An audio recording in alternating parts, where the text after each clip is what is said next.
ایک شخصیت کا ذکر آج کریں گے جن کو میرے نبی پاک علیہ السلام نے فرمایا، حضور نے فرمایا، صحیح بخاری میں موجود ہے، فرمایا یہ نیک آدمی ہے۔ اور یار جسے رسول کریم کہیں بندہ نیک ہے، رجل صالح، حضور نے فرمایا نیک آدمی ہے، جو بالغ نہیں ہوئے تھے اور اس سے پہلے ہی کلمہ پڑھ لیا تھا، جو حج کے مسائل سب سے زیادہ جانتے تھے، جنہوں نے 60 سال مکے اور مدینے میں فتویٰ دیا، صحابہ ان سے فتویٰ لینے آتے تھے، جو بدر کی جنگ میں بھی گئے، احد میں بھی گئے، پر محبوب نے فرمایا عمر تھوڑی ہے، ابھی واپس جائیے۔ خندق میں شریک ہوئے اور اس کے بعد ہر جنگ میں شریک ہوئے۔ مستدرک میں موجود ہے، حضرت جابر ابن عبداللہ فرمایا کرتے تھے زمانہ بدلا تو کچھ لوگوں میں بھی تبدیلیاں آئیں، میں نے بڑی دنیا بدلتی دیکھی، پر جن لوگوں کو نہیں بدلتے دیکھا نا، ان میں یہ شخصیت ہے جو ہمیشہ ہر دور میں ہر عمر میں نبی پاک کے طریقوں پر پوری طرح کاربند رہے، اوڑھنا بچھونا اٹھنا بیٹھنا چلنا ہر وقت حضور کی محبت میں غرق ہو کے کیا۔ کون ہے بلا؟ حضرت عمر کے بیٹے سیدنا عبداللہ ابن عمر رضی اللہ تعالی عنہ، ابھی بالغ نہیں ہوئے تھے، مسلمان ہو گئے، اور زندگی ساری مصلے سے لگ کے گزاری، عبادت کی، ریاضت کی، تقوی، جد و جہد، معاملہ فہمی، جہاد۔ والد امیر المومنین ہے، لیکن صاحبزادے کی خواہش ہے کہ مجھے فوج میں بھیجو، میں جہاد کرنا چاہتا ہوں، اور جہاد بھی سپہ سالار بن کے نہیں، سپاہی بن کے کرنا چاہتا ہوں۔ سب سے پہلی بات تو یہ تھی کہ علم و فضل بڑا تھا، صحابہ ان سے فتویٰ لیتے تھے، مسائل حج سب سے زیادہ حضرت عبداللہ ابن عمر جانتے تھے، اور فتویٰ دینے میں اتنے محتاط تھے، حدیث بیان کرنے میں اتنے محتاط تھے کہ بڑا سوچ سمجھ کے غور کر کے صحابہ فرمایا کرتے تھے یہ واحد بندہ ہے کہ جو 1 منٹ سے پہلے کہہ دیتا ہے۔ سب سے زیادہ مسائل آتے ہیں لیکن 1 منٹ سے پہلے کہہ دیتے تھے اس مسئلے کا مجھے نہیں پتا، تحقیق کروں گا، اگر پتہ چل گیا تو بتا دوں گا، فوراً کہہ دیتے تھے۔ ایک دفعہ ایک صاحب نے مسئلہ پوچھا تو چپ کر گئے، سوچنے لگ گئے۔ ہمارے ہاں نا لوگوں کو حاضر جواب کہلانے کا شوق ہے، یہ شوق بڑا خطرناک ہوتا ہے۔ اگر آپ حاضر جواب ہیں تو بڑی اچھی بات ہے، لیکن حاضر جواب کہلانے کا شوق تو نہ پیدا کریں۔ اگر آپ کو پتہ ہے، صحیح بخاری میں حدیث ہے، نبی پاک علیہ السلام نے ایک دن پوچھا تھا صحابہ سے کہ وہ درخت کون سا ہے جس کی مثال مومن کی طرح ہے؟ تو حضرت عبداللہ ابن عمر کہتے ہیں مجھے پتا تھا کہ وہ کھجور کا درخت ہے، اور میں نے جواب نہیں دیا۔ کیوں نہیں دیا؟ فرمانے لگے ابو بکر صدیق بیٹھے، فاروق اعظم بیٹھے، مولا علی بیٹھے، بزرگوں کی موجودگی میں جواب دیتا پھروں؟ یہ ٹھیک نہیں ہوتا، یہ صحیح نہیں ہوتا۔ یہاں تو بڑے لوگ، امام غزالی فرماتے ہیں جب میں اپنے مرشد سے مرید ہوا تو مجھے کہنے لگے بیعت میں نے کر لیا، آج کے بعد نہ تقریر کرنی ہے، نہ مدرسے میں سبق پڑھانا ہے، نہ کسی کو مسئلہ بتانا ہے۔ اور یہ بڑا مشکل کام ہوتا ہے، بندہ مولوی بھی اور تقریر ہی نہ کرے، اسے زنگ لگ جاتا ہے، اور مسئلہ ہی نہ بتائے تو بدعزمی ہو جاتی ہے۔ یہاں تو جس کو 6 مسئلے آ جائیں وہ امام کو نماز نہیں پڑھانے دیتا، وہ کہتا ہے پہلے انٹرویو لوں گا تیرا کہ تو پورا تجھے آتا ہے، پھر آگے چلے گا تو۔ اتنے بڑے عالم کو شیخ نے منع کر دیا، تو کہتے ہیں شیخ کے پاس ایک شخص مسئلہ پوچھنے آیا تو میرے مرشد فرمانے لگے مجھے یہ مسئلہ نہیں آتا۔ تو امام صاحب کہتے ہیں کہ میں نے اسے کہا مجھے آتا ہے، میں بتاؤں؟ کہتے میرے شیخ مسکرا پڑے، کہنے لگے غزالی میں تو تیرے ساتھ ساتھ اپنی میں بھی مارنا چاہتا تھا، پر تیری ابھی مری نہیں، پر تو کہتا ہے میں بتاتا ہوں۔ کچھ دیر چھوڑ دے، سارے مسئلے بتانے نہیں چاہیے، کچھ پہ عمل بھی کرنا چاہیے۔ میرے عزیز حضرت عبداللہ ابن عمر اتنا بڑے مفتی ہیں، مفتی مدینہ ہیں، مفتی مکہ ہیں، لوگ مسائل حج پوچھتے ہیں، بڑے بڑے استنباط کرتے ہیں قرآن و حدیث سے۔ ایک آدمی نے مسئلہ پوچھا تو حضرت عبداللہ ابن عمر فرمانے لگے دیر تک سوچا، دیر ہو گئی سوچتے سوچتے، تو وہ شخص کہنے لگا حضور اتنی دیر کیوں سوچ رہے ہیں؟ تو آپ فرمانے لگے تمہارا کیا خیال ہے کہ جو سوال تم مجھ سے پوچھتے ہو اور جو جواب میں تمہیں دیتا ہوں اس کے بارے میں رب مجھ سے سوال نہیں کرے گا؟ اللہ کی بارگاہ میں نے جواب نہیں دینا، تو میں سوچ سمجھ کے دے رہا ہوں تاکہ اس کا حساب دینا پڑے تو میرے لیے مشکل نہ ہو جائے۔ میرے عزیز حضرت عبداللہ ابن عمر سے کسی نے سوال پوچھا تو سیدنا عبداللہ ابن عمر رضی اللہ تعالیٰ عنہ کہنے لگے مجھے نہیں آتا اس سوال کا جواب، اور جب کہا نا نہیں آتا تو فوراً کہنے لگے عبداللہ، خود اپنے آپ سے بات کرتے ہیں، کہتے ہیں عبداللہ رب تیرا بھلا کرے، اس بات پہ ہمیشہ ڈٹے رہنا، جو بات نہ آتی ہو وہ کبھی کہنا نہ، جس کا پتہ نہ ہو اسے کبھی کرنا، جب تک پوری تحقیق نہ ہو بلا وجہ غوطہ زنی نہ کرنا، بلا وجہ غوطہ زنی نہ کرنا۔ یہاں کا ہے ہمارے صوفیاء نے، یہاں کا علم و بس کری ہو یار، ایک کوئی حرف تینوں درکار، صحیح کر کے پہلے اچھی طرح کر کے پرکھ پھر بات کر۔ تو علم بڑا تھا، تقوی بڑا تھا۔ اس کے ساتھ ساتھ پھر یہ تھا کہ غریب پروری بڑی تھی۔ ایک بندہ خیرات لے کے گیا، وہ پھر لائن میں لگ گیا ہے، اسی کیا عقیدہ پلا تو پھر آ گیا ہے۔ تو حضرت عبداللہ ابن عمر کو بندہ دوبارہ آتا نا تو کسی سے قرضہ لے کے کہتے یار اس کو بڑی ضرورت تھی تو دوبارہ آیا ہے نا، ایک دفعہ تم ذرا دے دو، میں تمہیں دے دوں گا، اس کو دینا ہے۔ جتنی دفعہ شام کو کھانا کھاتے اتنی دیر حضرت عبداللہ ابن عمر کھانا نہیں کھایا کرتے تھے جب تک کوئی یتیم آ کے دسترخوان پہ بیٹھ نہ جاتا، نہیں گزارا ہوتا۔ اور یار کیسے لوگ کھا لیتے ہیں، اعلیٰ غذائیں کھا رہے ہیں، اور ایک طرف ایک بہن مجبور بیٹھی ہے، بھائی مجبور بیٹھا ہے، سسرالی رشتہ داروں میں لوگ مجبور بیٹھے ہیں، عزیزوں میں لوگ مجبور بیٹھے ہیں، یتیم غریب مسکین، اور یہ روز نئے سے نیا ذائقہ، جب تک یتیم نہ ہوتا کھانا نہ کھاتے۔ اور صدقات و خیرات بھی کرتے تو جس طرح ہم کرتے ہیں نا، ناراض نہ ہونا۔ کبھی کبھی نا بعض لوگوں کو بانٹتے دیکھتے ہیں تو تکلیف ہوتی ہے، آپ نے دینا تو ہے تو اگر خوش دلی سے دے دیں، عطا تو کرنا ہے تو اگر چلو صحیح طریقے سے ہو جائے، ہنس کھیل کے ہو جائے، پریشان نہ کیا جائے سائل کو، تو کتنا اچھا ہے۔ ان صوفیاء کا بھی ہم نے تذکرہ کتابوں میں پڑھا ہے جو کہا کرتے تھے اگر رب نے دروازے پہ کسی کو بھیجا ہے تو اس کا مطلب ہے اللہ راضی ہے، لیکن ہمارا لہجہ اتنا سخت ہوتا ہے۔ حضرت عبداللہ ابن عمر ایک اونٹنی پہ بیٹھے تھے، اونٹنی بڑی پیاری لگی، بڑی خوبصورت تھی، بڑی بہترین تھی، بڑی صاف ستھری تھی، تو 2-3 دفعہ اپنے غلام سے کہا یار بڑی پیاری ہے، بڑی خوبصورت ہے، دیکھو اس کا چلنے کا انداز کتنا نرالا ہے۔ آج کل بھی ڈرائیور گاڑی چلاتے ہیں تو کہتے ہیں بڑی ہلکی پھلکی ہے جی، بریکیں بھی بڑی ٹھیک ہیں جی اس کی، فلاں معاملہ بھی اس کا بڑا صحیح ہے۔ وہ اتنی پسند آئی اونٹنی تو اونٹنی سے اترتے ہی فوراً کہنے لگے اس کو نشان لگا کے قربانی کے جانوروں میں چھوڑ دو، یہ زیادہ پیاری ہے، اسے رب کے رستے میں خیرات کریں گے۔ کیوں؟ ایک باریک نکتہ صوفیاء نے بیان کیا ہے۔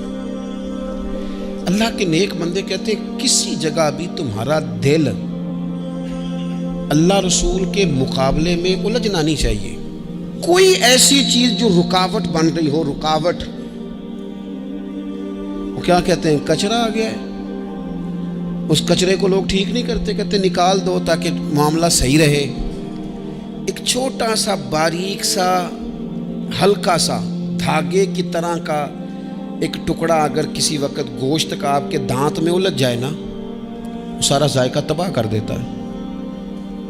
لوگ مختلف چیزیں لے کے خلال کرتے ہیں دانتوں کا تاکہ وہ نکل جائے، کیونکہ ذرا سی بھی چیز اگر کسی جگہ رکاوٹ بن جائے نا، آپ بڑا بہترین کھانا کھا رہے تھے، زبردست غذا آپ کھا رہے تھے، ایک صرف اس میں نا ہلکا سا دانہ ایسا آیا جو سخت تھا، کچرا آ گیا، روڑا آ گیا، تو وہ سارے کھانے کا ذائقہ تباہ کر دیتا ہے۔ بعض لوگ ایسے ہوتے ہیں کہ ایک بال نکل آئے نا کبھی کھانے میں سے تو کھانا چھوڑ دیتے ہیں، کہتے ہیں یار یہ سارا ذائقہ خراب ہو گیا۔ ہمارے ساتھ یہ ہوا ہے، یہ تو ہے نا دنیاوی معاملات، اسی طرح کا مسئلہ روحانی زندگی میں ہوتا ہے۔ کئی دفعہ نا ہم ماننے کو تیار نہیں ہوتے، لیکن ہمارے اوپر دولت کی محبت پوری طرح سوار ہوتی ہے، وہ سجدے میں ذوق آنے نہیں دیتی۔ شہرت کی محبت پوری طرح سوار ہوتی ہے، وہ درود و سلام کا، ذکر کا، عبادت کا ذائقہ لگنے نہیں دیتی۔ وہ جو کہا تھا نا والذین آمنوا اشد حبا للہ، ایمان والے سب سے بڑھ کر اللہ سے پیار کرتے ہیں، سب سے بڑھ کر رسول اللہ صلی اللہ علیہ وسلم سے محبت کرتے ہیں۔ کیوں کہا گیا تھا؟ اس لیے کہ ان محبتوں کے مقابلے میں ذرا بھی کوئی اور محبت آتی ہے روحانی ذائقہ خراب کر دیتی ہے، ہمارا دل نہیں لگتا، ہم بور ہوتے ہیں، ہم پریشان ہوتے ہیں۔ مسئلہ یہ ہے کہ جس دل میں صرف رب رسول کو ہونا چاہیے تھا وہاں شہرت آ گئی ہے، شہرت کی محبت آ گئی ہے، دکھاوا آ گیا ہے، مال آ گیا ہے، کئی قسم کے ہم نے بت معاذ اللہ اکٹھے کر لیے، اور پھر وہ ساری کیف مستی آئے، یہ کیسے ہو سکتا ہے؟ حضرت عبداللہ ابن عمر رضی اللہ تعالیٰ عنہ کے پاس ایک گدھا تھا. ہم پنجابی میں تو کہا کرتے تھے کہ بڑا ساؤ جانور ہے، بڑا دھیما ہے، بڑا اچھا ہے، سواری بھی کرتے تھے اس پہ، اس پر بوجھ بھی رکھتے تھے، اور بھی کئی کام، جانوروں کا چارہ بھی اس پہ رکھ کے لایا جاتا تھا. بہت سارے لوگ اس کی تعریف کرتے تھے کہ ظاہر ہے اس وقت یہ جانور ہر گھر کی ضرورت ہوتے تھے. لوگوں نے بڑی تعریف کی کہ جناب یہ گدھا بڑا اچھا ہے، بڑا عمدہ ہے. اب بعض چیزیں ایسی ہوتی ہیں جن سے دل لگ جاتا ہے. کچھ نوجوانوں نے گھروں میں بلی رکھی ہوتی ہے، گھوڑا رکھا ہوتا ہے، جانور رکھے ہوتے ہیں، ان کی پوری توجہ انہماک. ہم دیکھتے تھے دیہاتوں میں کہ بزرگ اگر کہیں چلے جاتے تھے سفر پہ تو وہاں سے بھی پیغام بھیجتے تھے کہ گائے کو چارہ ڈالا کہ نہیں، بھینس کو نکالا کہ نہیں، تم نے باڑے سے دھوپ چھاؤں کا خیال کیا کہ نہیں. وہ چیز ذہن میں آ جاتی تھی. حضرت عبداللہ ابن عمر رضی اللہ تعالیٰ عنہ وہ گدھا کیونکہ بڑا پیارا تھا، بڑا اچھا جانور تھا اور بڑے کام کرتا تھا، بہت سارے معاملات گھر کے اور کھیتی باڑی کے اس کے ذمے تھے. تو گھر والے بھی کہتے کہ اس جانور کی وجہ سے بڑی خیر ہے، بڑے کام ہو جاتے ہیں. آپ کا بھی خیال تھا. حضرت عبداللہ ابن عمر ایک دن گھوڑے سے نیچے اترے یا اس گدھے سے نیچے اترے تو خادم کو بلا کے کہنے لگے اسے لے جاؤ اور بیچ کے پیسے اللہ کے راستے میں خیرات کر دو.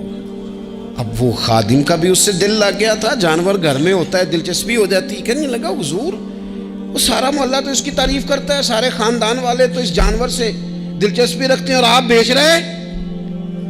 آپ فرمانے لگے جس طرح سب کا دل اس کی طرف ہے نا کہ اچھا جانور ہے، میرا بھی ہو گیا ہے، لیکن میں اپنے دل کو سوائے رب رسول کے کسی اور طرف ہوتا دیکھ نہیں سکتا. اعظم بلا سے اپنی وہ ہستی ہی کیوں نہ ہو، اعظم بلا سے اپنی وہ ہستی ہی کیوں نہ ہو. جو چیز اس کی راہ میں حائل ہو پھونک دو، جلا دو ایسی ساری چیزیں جو ان کے راستے میں آتی ہیں. فرمایا اس کی طرف توجہ ہونے لگی ہے، لہٰذا میں اسے اب رکھ سکتا. مزاج تھا، طبیعت تھی، طریقہ اس طرح کا تھا کہ وہ. پھر ایک اور بات بڑی خوب تھی، حضرت عبداللہ ابن عمر ان لوگوں کی پذیرائی بڑی کرتے تھے جو خیر کا کام کرتے تھے. دینی کام کوئی بندہ بھی کرے اس کی پذیرائی ہو، اس کی تعریف ہو، خیر کے جملے ہوں تاکہ دینداری پھیلے. حضرت عبداللہ ابن عمر رضی اللہ تعالیٰ عنہ کو نا غلام آزاد کرانے کا بڑا شوق تھا. دیکھیں ایک بندہ کسی نے خرید لیا ہے، وہ اس کا پابند ہے، بڑی تکلیف میں ہوتے تھے لوگ. غلام 1000 سے زیادہ غلام آپ نے آزاد کرائے تو آپ جب غلام خریدتے تھے نا تو نظر کرتے تھے جو غلام ذرا زیادہ نمازیں پڑھتا اسے آزاد کر دیتے. تو غلاموں نے اس طرح کیا، انہیں پتہ چل گیا، انہوں نے بھی نا لمبی لمبی نمازیں شروع کر دی. تو حضرت عبداللہ ابن عمر کو پتہ چلتا، آزاد کر دیتے. ایک دن آپ کے بیٹے کہنے لگے حضور یہ آپ کو دھوکہ دیتے ہیں، لمبی لمبی نمازیں پڑھتے ہیں، آپ آزاد کر دیتے ہیں، بعد میں پتہ نہیں 5 بھی پوری پڑھتے ہیں کہ نہیں پڑھتے. تو حضرت عبداللہ ابن عمر کہنے لگے پتر تیرا کیا خیال ہے، مجھے نہیں پتہ.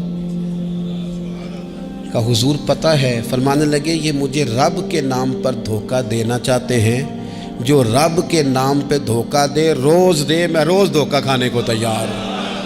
دوسری بات یہ تھی حضرت عبداللہ ابن عمر میں کہ نبی پاک سے محبت کوٹ کوٹ کے بھری ہوئی تھی. حضور کا ذکر آتا تو رو پڑتے، ان جگہوں پہ جا کے ڈھونڈ ڈھونڈ کے بیٹھتے جہاں نبی پاک نے وقت گزارا ہے. ایک درخت کا پتہ چلا کہ یہاں حضور تھوڑی دیر آرام فرما ہوئے تھے، انہوں نے دیکھا تھا یا انہیں معلومات ہوئی تو ہمیشہ اس درخت کو پانی دیتے، اس کا خیال کرتے، کہتے یہ درخت ہمیشہ تر و تازہ رہے، یہاں میرے نبی پاک نے تھوڑا وقت گزارا ہے. وہ مکہ مکرمہ میں بھی جاتے تو وہ جگہ ڈھونڈ ڈھونڈ کے جہاں حضور نے نماز پڑھی تھی نماز پڑھتے. مسجد نبوی میں آتے تو جس ممبر پر حضور بیٹھ کے خطبہ دیتے تو اس پہ ہاتھ پھیر کے چہرے پہ ملتے. حضور کی قبر انور پر حاضری دیتے، السلام علیکہ یا رسول اللہ کہہ کے اس بارگاہ عالی مرتبت میں حاضری دیتے. حضرت صدیق اکبر کو سلام کرتے، حضرت عمر کو سلام کرتے. پیر سن ہو گئے ایک دفعہ چلتے چلتے تو کسی نے کہا جس سے سب سے زیادہ پیار ہے نا اسے پکارو، پیر ٹھیک ہو جائے گا. تو فوراً کہنے لگے یا محمد صلی اللہ علیہ. اور یہ امام بخاری نے لکھا ہے الادب المفرد میں، خود امام بخاری لکھتے کہ حضرت عبداللہ ابن عمر نے یا محمد کہا اور ان کا پیر سویا ہوا ٹھیک ہو گیا. یہ لوگ بڑی محبت کرنے والے. آپ فرمایا کرتے تھے شاید زندگی میں لوگوں نے کسی سے اتنا پیار کیا ہو جتنا نبی پاک علیہ السلام کے غلاموں نے مجھ سے کیا ہے. ہر وقت لوگ ان کے گرد رہتے، لوگ محبت کرتے۔ حجاج بن یوسف جب حکمران بنا نا تو بڑا ظالم تھا، اس کو یہ بات اچھی نہیں لگتی تھی کہ ہر وقت لوگ حضرت عبداللہ ابن عمر کے پیچھے گھومیں۔ بادشاہوں کا خیال ہوتا ہے نا، بادشاہ ہم میں تو پروٹوکول کوئی اور لے کے جا رہا ہے۔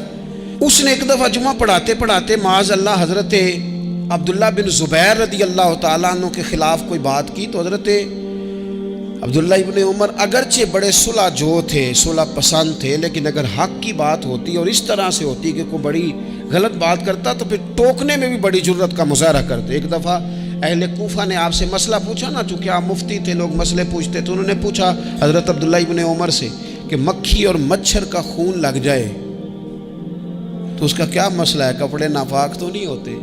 تو سوال کا جواب دینا چاہیے تھا نا، ہوتے ہیں کہ نہیں ہوتے؟ تو فرمانے لگے حسین ابن علی کا خون بہا کے اب مکھیوں کے خون کے مسئلے پوچھنے شروع کر دیے۔ اب تمہیں یہ والا خون نظر آنے لگا ہے؟ حضور کی اولاد پاک کو شہید کر کے اب ان مسئلوں میں آئے ہو؟ میں خیال نہیں آتا تمہارے دلوں میں گھٹن ہے حضور کی اولاد کے لیے اور دین کے مسئلے پوچھتے ہو؟ جاؤ پہلے کشادگی پیدا کرو، تیری نسل پاک میں ہے بچہ بچہ نور کا، تو ہے عین نور تیرا سب گھرانہ نور کا، پہلے کشادگی لاؤ حضور کی اولاد پاک کے لیے، پھر مسائل پوچھنا۔ حجاج بن یوسف نے کوئی بات کر دی، آپ نے ٹوک دیا، آپ نے ٹوک دیا، تو پھر حجاج نے سازش کی۔ اوہو، اللہ والوں کے خلاف جو سازشیں ہوتی ہیں بڑی گہری ہوتی ہیں، بڑی سخت ہوتی ہیں، بڑے جال بنے جاتے ہیں، بڑا حسد کیا جاتا ہے، بڑی تکلیف دی جاتی ہے۔ اللہ قرآن میں کہتے ہیں محبوب یہ لوگ تجھ سے حسد کرتے ہیں، حسد من عند انفسہم، ان کے دلوں میں تیرے لیے حسد ہے، حسد کرتے ہیں لوگ، دور تک نکل جاتے ہیں حاسدین۔ حجاج نے کیا کیا؟ اس نے ایک شخص سے کہا کہ زہر والا خنجر تیار کرو جو زہر میں بجھا ہوا ہو، اور چونکہ حج کے موقع پہ بڑا رش ہوتا ہے لہذا حج کے موقع پہ لے جانا۔ حضرت عبداللہ ابن عمر جب تمہارے پاس سے گزرے، بادشاہ میں ہوں، لوگ ان کے پیچھے، جب وہ تمہارے پاس سے گزریں تو ان کے پیر میں چبو دینا۔ جب لوگوں نے ایسے عالی مرتبت لوگوں کو نہیں بخشا، اتنے بڑے لوگ محفوظ نہیں رہے تو ہمہ چما کس کھاتے میں؟ آج کس بات کا شکوہ کرنا؟ حضرت عبداللہ ابن عمر اس کے پاس سے گزرے تو اس نے پیر میں چبو دیا خنجر، وہ زہر آپ کے جسم میں پھیلا۔ جب شدید بیمار ہوئے تو حجاج تیمارداری کرنے چلا گیا۔ یہ دیکھو، یہ دیکھو، دوستی قاتل سے بھی مقتول سے یارانہ بھی، خود چلا گیا اور جا کے کہنے لگا جی اگر مجھے پتہ چل جائے نا کہ آپ کو کس نے یہ زخم دیا ہے تو میں سخت انتقام لوں گا۔ تو حضرت عبداللہ ابن عمر نے بھی بڑا منطقی جواب دیا، فرمانے لگے مجھے اسی نے زخم دیا ہے جس نے حج کے موقع پر کسی کو خنجر لانے کا مشورہ دیا تھا، اسی نے مجھے زخم دیا ہے۔ گویا فرمانے لگے ظالم تو خود ہی یہ کام کرتا ہے اور خود ہی تو تیمارداریاں کرتا ہے۔ حضرت عبداللہ ابن عمر شہید ہو گئے، مکہ مکرمہ میں آپ کا مزار بنا دیا گیا۔ تقریباً 1500 کے لگ بھگ 1600 کے لگ بھگ آپ سے احادیث مروی ہیں۔ زندگی حسین گزاری، حضور کی خوشبوئیں ہر وقت آتی رہیں۔ حضرت عائشہ صدیقہ، حضرت حذیفہ، حضرت جابر بن عبداللہ، یہ تینوں جلیل القدر لوگ کہا کرتے تھے حضور کے بعد زمانے کی تبدیلی سے بڑے لوگ تبدیل ہوئے، لیکن جو لوگ حضور کے طریقوں پر پوری طرح قائم رہے ان میں بڑا نام حضرت عبداللہ ابن عمر کا ہے، بڑا نام۔ رات بھر عبادت کرتے اور دن کو ظہر سے عصر تک اللہ کی یاد میں مصروف رہتے۔